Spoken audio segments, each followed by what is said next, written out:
In all my time in college, I only ever went to one party, and I actually wasn't even supposed to be invited. It wasn't a good experience either.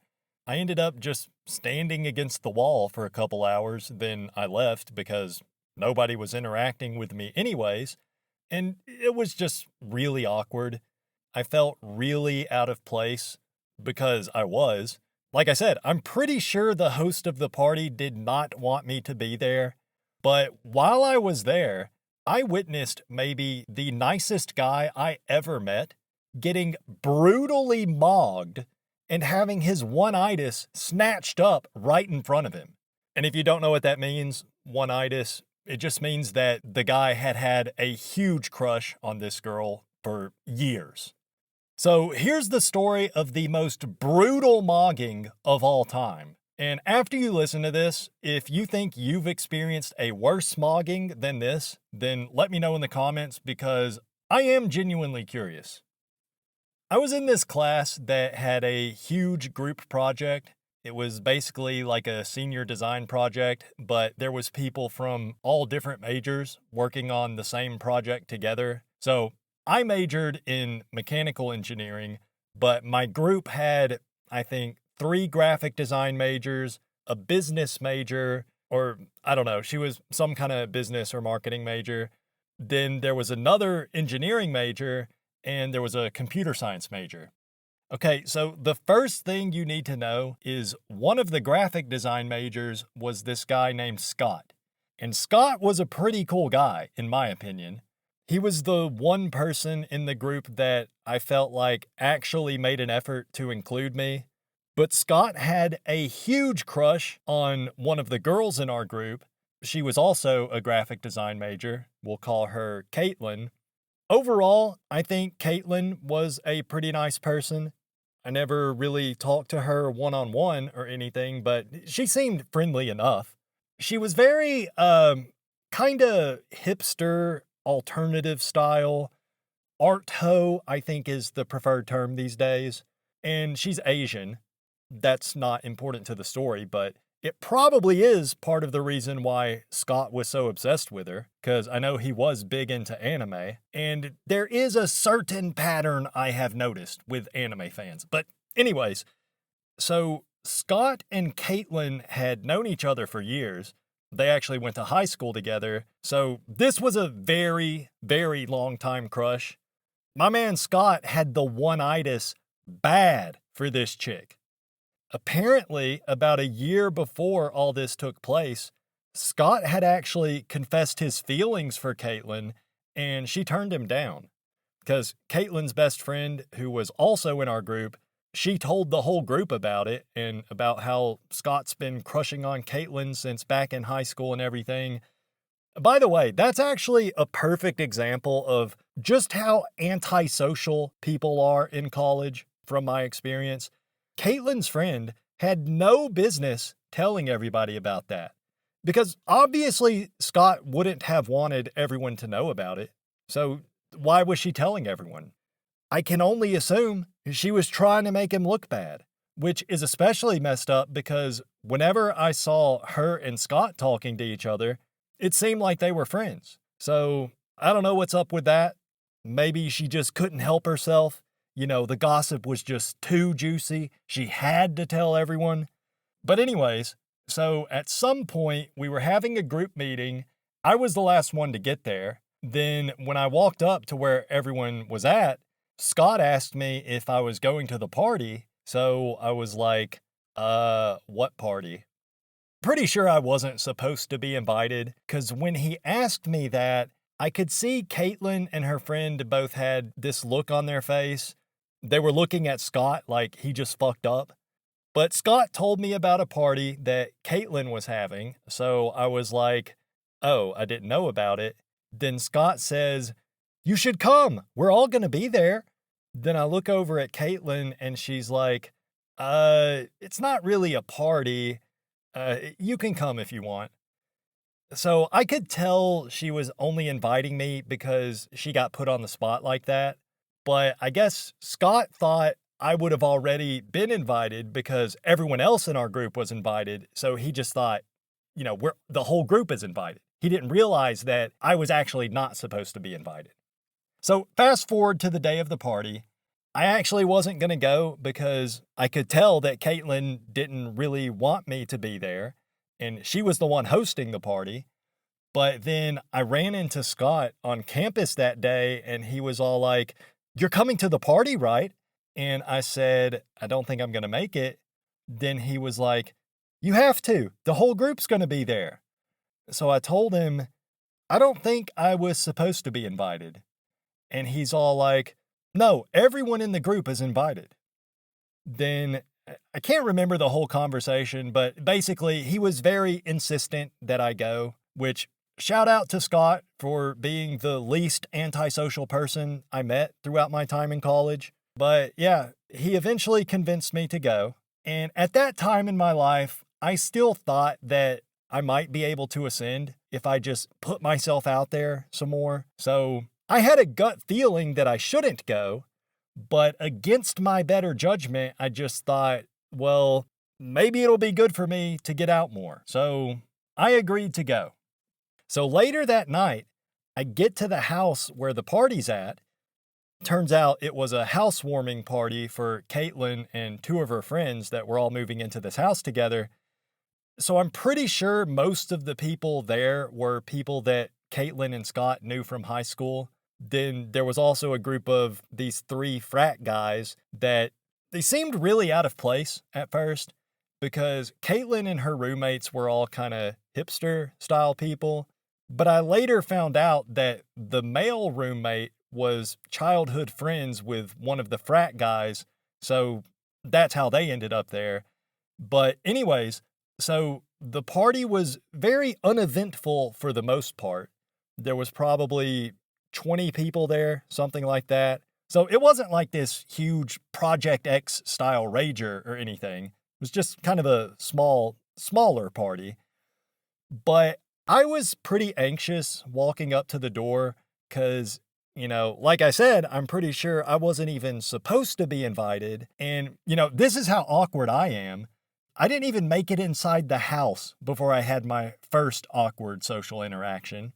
So I parked on the street and I'm walking up to the door, but there was a couple that was already at the door that I guess they just got there too, so they were knocking on the door. So I walked up just as somebody was opening the door. It was one of Caitlin's roommates who I had never met before. And as soon as she opened it, she's like, "Ah, Becky, Tyler, you're here. Oh my God, ah." And they're all like jumping and hugging and screaming and everything, all excited like that. And I guess nobody even noticed that I was standing there awkwardly. So then after they all calmed down, the girl that had opened the door, she noticed me, I guess. So then she asked the couple, like, "Oh, you brought a friend?" And they were like, "No, he's not with us." So then all 3 of these people are looking at me, wondering why the fuck I'm even there. So the girl asked me who I am. So I told her my name. Then she was like, "Who do you know here?" So I said, and I probably could have said this in a better way. So I just said, "I'm in ME 423 with Caitlin." I said like the not even the name of the class that we were in together, but like the code descriptor of the class, whatever you call that they put on the class schedule. Well, I said, "I'm in ME 423 with Caitlin." So she goes, "Okay, wait here for a minute." So then she lets this couple go in, and then she goes in and she closes the door behind her.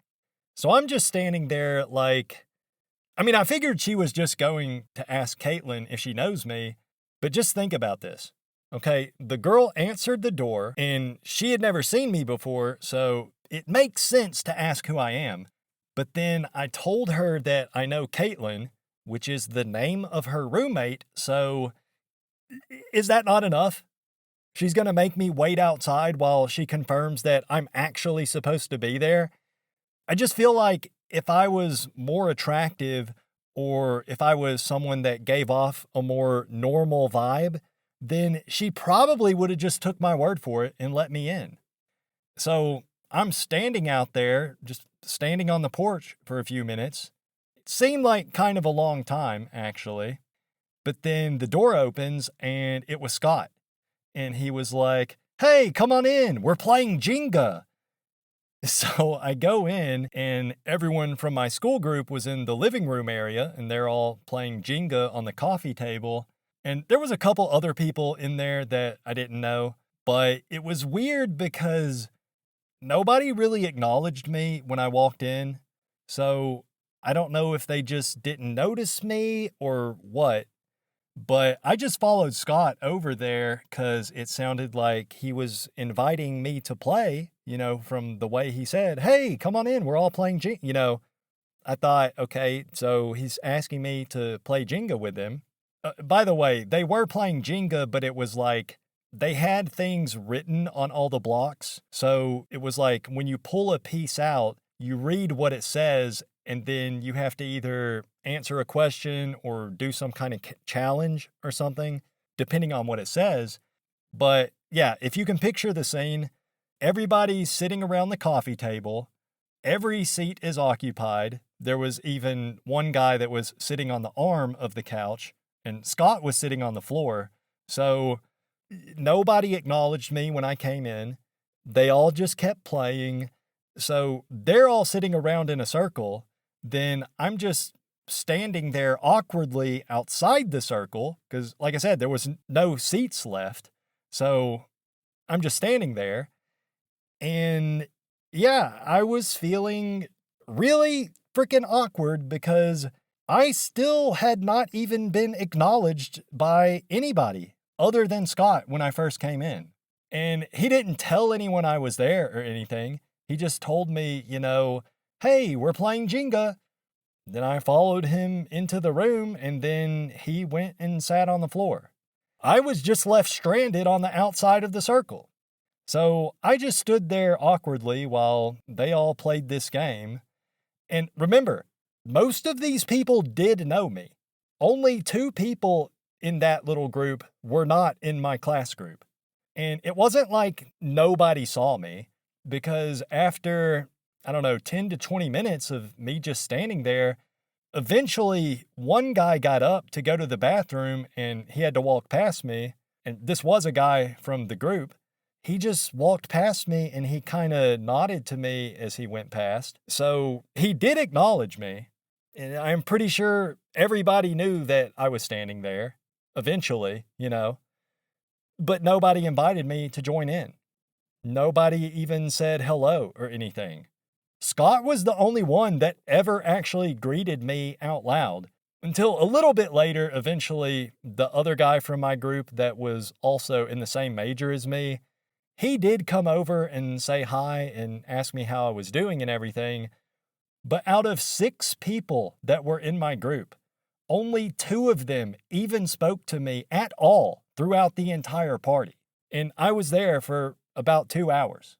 And it sucks too, because I wanted to leave within like 5 minutes of getting there, but I kept thinking, well, it'll look weird if I leave that soon, and it would be weird to just leave without saying goodbye to anyone, which, when you think about it, that's a pretty stupid thought because hardly anybody even said hello to me in the first place, so they probably wouldn't even notice if I left.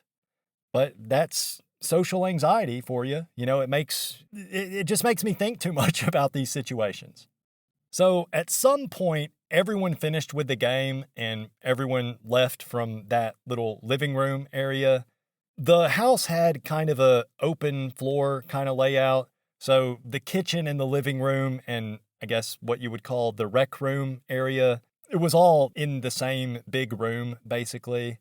So really everyone at the party was all in the same room the whole time. But yeah, everyone got up from the living room area where they were playing Jenga. So I kind of just followed everyone else over to the rec room / dining room area. It was probably supposed to be a dining room, but they had a ping pong table in there instead of a regular table. So then I was just standing against the wall, kind of near the entrance to the kitchen, because they had a bowl of alcoholic punch on the counter. So I got myself a cup of punch, and then I just kind of stood there against the wall. I thought it would look extra weird if I had sat down in the living room area when nobody else was over there, because then it looks like I'm trying to avoid everyone. So that's why I stood against the wall where I did. It just, I don't know. In the moment, that seemed like the least awkward place for me to be. So I was probably standing there for a half hour, maybe. Actually, probably longer than that. And I did get a couple refills on my drink while I was there, so I was catching a bit of a buzz. But yeah, I was just standing there feeling very awkward. And I was kind of in a spot where a lot of people had to walk past me. Like if they were going to the bathroom or if they went into the living room area or whatever, they would have to walk past me. So I'm pretty sure every single member of my group walked past me at some point throughout this party. And also, most everyone else that was there also walked past me at some point, but almost nobody even acknowledged me. It was like I'm just an inanimate sub-5 decoration or something. The only people that said anything to me was, like I said, the one guy from my major that did actually try to make a bit of small talk. And then Scott came over and asked me if I was okay at some point, and I was just like, yeah. Which, that's something that I've gotten a lot in different kinds of social situations. Any kind of like get together, or I remember this happening. It happened several times at a work event I was at once. I'll just be standing there or sitting there, not talking to anyone, and nobody's talking to me because, I don't know what to do with myself in these situations. So I'll just be sitting there, and then people start coming up to me and they'll be like, "Are you okay?" Like they're concerned that I don't know what they're thinking. And it's like, I am okay health-wise physically. So, I just say, "Yeah, I'm okay." But it's like, I guess in a way I'm not okay because, it feels like shit when you're just sitting there awkwardly and nobody's trying to bring you into the conversation or anything. And whenever the people, they're like, "Are you okay?" Then I just say, "Yeah." Then they just walk away. So that isn't even them really trying to engage me in conversation. They're just trying to make sure I'm not about to like die or something, I guess. I don't know.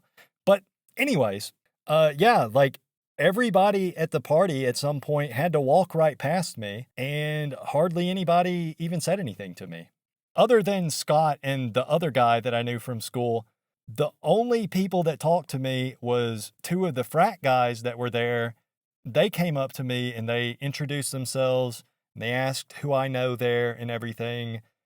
I got the vibe that they were just confused about who I was, so they were just trying to make sure I wasn't like a random drifter that wandered in off the streets.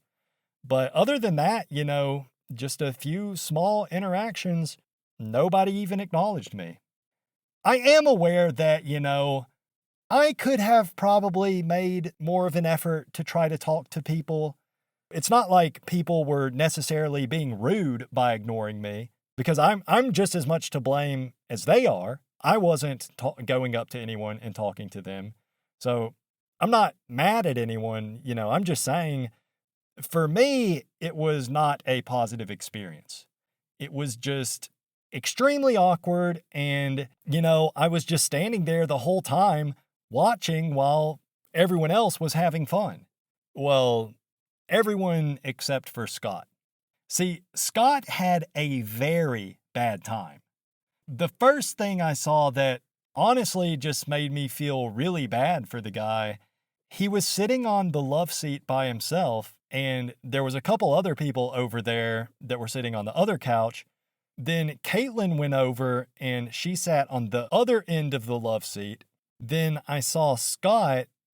I guess he was trying to make a move, but what he did was, after Caitlin sat down, he laid down so his head was on her lap, and he just looked up at her and he smiled, and it was so fucking brutal to see this, but she just immediately looks like she's absolutely disgusted, and she looks so frustrated is the thing. And she goes, "Scott, stop." And she slid out from under him and she stood up and just walked away. Then Scott sat up and he didn't even try to say anything to her. He sat up and he was just staring straight ahead. His face went fully red and he looked like he might cry. I don't know if anybody else saw this happen, but it was absolutely brutal. I mean, I felt like I had to look away because my boy just got rejected so hard. I couldn't even bear to look at it. And from what I'd heard, she had already rejected him a year before this. So he shouldn't have even been trying at this point. So I can't even blame Caitlyn for rejecting him like that. But damn, was that hard to watch. But unfortunately for Scott, it gets worse. It gets a lot worse. Okay, so a little bit after the whole love seat incident, the frat guys and the male roommate all started playing beer pong. So then pretty much everyone else was standing around watching, including me. I was still basically in the same spot I was standing the whole time, but at that point I actually felt a little bit more comfortable because now that everyone was standing around the beer pong table, it actually seemed like where I was standing was a normal place for a person to be standing. But yeah, they were playing beer pong. Then they finished the first game. So then the male roommate didn't want to play anymore, I guess. So he got Caitlyn to play in his place. Okay, so now it's two of the random frat guys versus Caitlyn and the other frat guy. Okay, so as soon as someone scores the first cup, these frat guys are all like, "Let's play strip pong." And they're all agreeing with each other like, "Yeah, hell yeah, let's play strip pong." So I couldn't hear everything they were saying, especially Caitlyn and her teammate because, well, they were closer to me, but they were facing away from me. So I couldn't always see their faces. But basically, I could tell that Caitlyn was acting like she's not going to be removing any clothing, but she was saying that the rest of them could if they wanted. So that's how they were proceeding.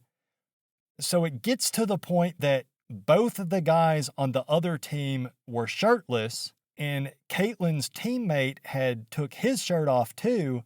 And by that point, Caitlyn had already given in a little bit because she had already took off her shoes and socks. It was like every time it got to her turn to remove an article of clothing, she was always like, "I don't think so." Then all the frat guys would be like, "Oh, come on. You can just take off your shoes. It's just your shoes. Big deal. You can just take off your shoes." And she'd be like, "Okay, just my shoes. Okay, but that's it." But then it was her socks. And then it got to the point it was her turn again. And there was nothing left but her actual clothes. And I didn't think she would do it. She definitely was putting up more resistance this time. But then I saw her teammate was like, "It's just your shirt. You're wearing a bra, right? What's the big deal?" And she looked to be very hesitant about it, but she slowly started unbuttoning her shirt. And I remember she paused after she got the last button undone, and she looked over at the frat guy that was her teammate. It seemed like she was looking at him for assurance. Then she took her shirt off. So as this was happening, I looked over at Scott, and my man looked like his soul had left his body. He was just completely dead inside. If you've ever seen that old meme where it's a dog staring at a plate of cupcakes, that's exactly what Scott looked like. And I mean, just imagine, you've been crushing on this girl for freaking years at this point, then you get a few drinks in your system, you try to make a little move, and boom, rejected. But then not only that, but just maybe a half hour to an hour after that, you have to stand there and watch as the girl of your dreams takes off her shirt for all these random frat guys. I can't even imagine. But that's still not even the worst of it. Okay, so they finished the game with no further stripping necessary. Then I went to the bathroom right after that because I had already been holding it in for at least an hour. So I guess I was gone for a good while because I had to wait for someone else to finish up and they took a while. So then when I came back out of the bathroom, what I saw was so fucking brutal. I would not have been surprised at all if after this, Scott had decided to exit this realm of existence. Thankfully, that didn't happen, but I wouldn't be surprised, honestly. So I walked out of the bathroom, and when I went back into the main area, just going back to my spot against the wall, I turned the corner coming out of the hallway, and I see in the living room area, Scott is sitting on the couch, staring straight ahead, and he just looks shell shocked.